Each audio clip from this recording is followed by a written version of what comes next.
The unity gain bandwidth for an op-amp having open loop gain to 106 is 10 mHz. Calculate the AC gain of op-amp at an input of 2000 Hz.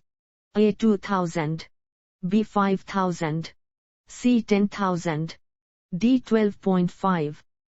The correct answer is 5000. Given that CMRR is 100 dB. Input common mode voltage is 12 V. Differential voltage gain is 4000. Calculate output common mode voltage. A 48 V.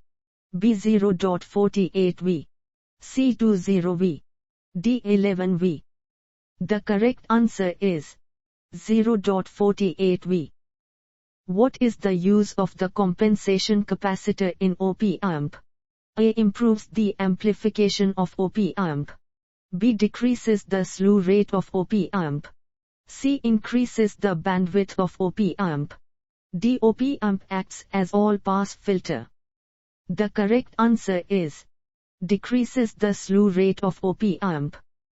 Till what frequency do we get amplification from IC 741? A. Unity gain bandwidth. B. 3 dB frequency.